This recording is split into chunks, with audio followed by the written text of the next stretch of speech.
Hey guys, this is Austin. If you bought a single Bitcoin a year ago, you would have paid just under $1,000 for it. However, if you want to sell that same Bitcoin today, it is worth over $17,000, which really begs the question, what exactly is a Bitcoin? The idea is that this is a virtual currency that isn't backed by anything physical. It's important to know that this isn't a stock, it is a currency.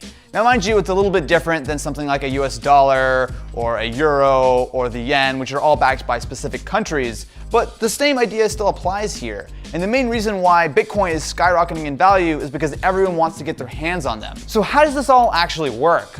Well, unlike something like cash, which is printed by a government and I can hold it in my hand, Bitcoin relies on something called the blockchain. A simple way to understand this is to imagine a ledger.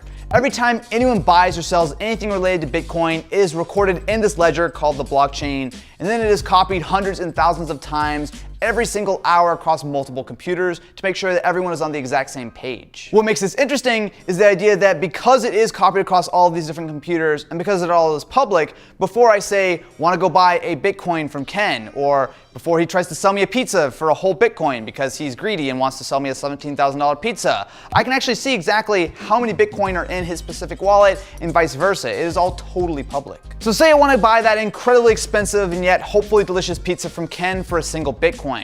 Well, it works out from his end because he can look in my wallet and say, hey look, I have one Bitcoin there. I transfer it over to him, he receives it into his wallet, it's all recorded in the blockchain, and everything is totally fine. However, what happens when I decide to cheat the system and pretend that I have 50 Bitcoin in my wallet when I really don't have any at all?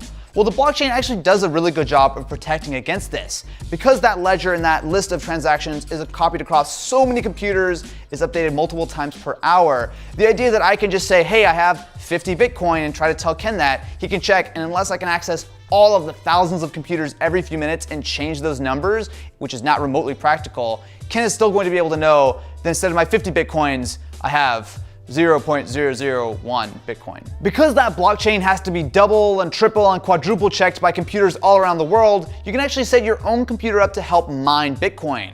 Essentially, every single time that you help process a transaction and make sure that it's legit, you mine what is a very, very tiny amount of Bitcoin. If you were lucky enough to mine Bitcoin in the early days and held on to what you mined, you would become a very, very rich person today.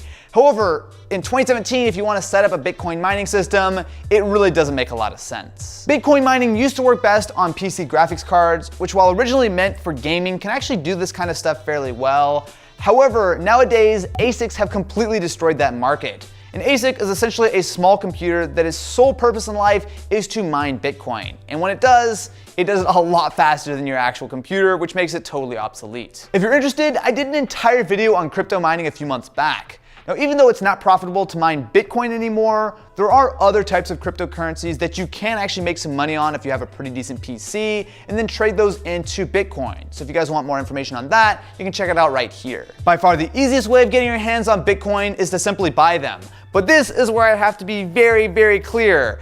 This is not a normal investment. Not only does it just go up and down, but it goes wildly up and wildly down. So if you do decide to put money into Bitcoin, please keep in mind, this is a super risky investment, and that honestly, it could all disappear at any minute. Hopefully it won't, but just be careful. Prices really are wildly variable on Bitcoin right now. So last week, a single Bitcoin was worth about $10,000, but this week it's worth about $17,000. Next week, it could be worth $25,000 or it could be worth $2,000. There's really no way of knowing. If all of that hasn't scared you off, then it actually isn't that difficult to get your hands on some Bitcoin.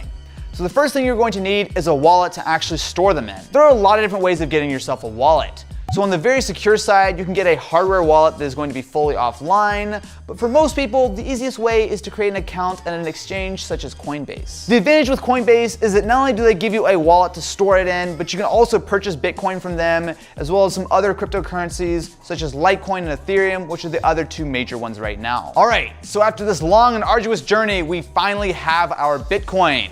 However, what can we actually do with it? So some stores will actually allow you to buy things with Bitcoin. However, the vast majority of people are using it as more of an investment. So you can buy some here, hope the price goes up, and then turn around and sell it later. However, it's not all just digital. So there are some Bitcoin ATMs that you can go to in the real world, put your wallet information in, and withdraw or deposit into them. I don't know if I would really use these myself, but it's a cool idea. Cryptocurrencies like Bitcoin are a really interesting piece of tech to me, and the idea that they can be actual currency is super fascinating.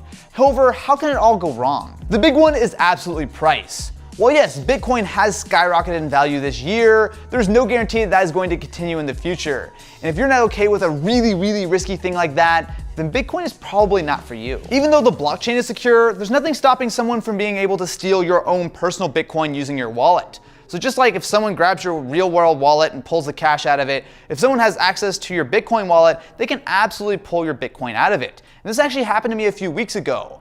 So I used to use a service called NiceHash to be able to mine some cryptocurrencies and then turn those into Bitcoin.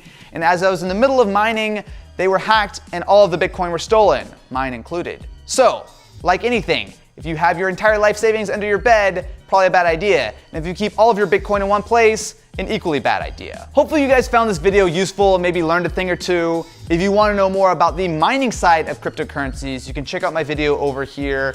I'm curious, what do you guys think about Bitcoin? To me, it's really exciting, but let me know in the comments below and I will catch you in the next one.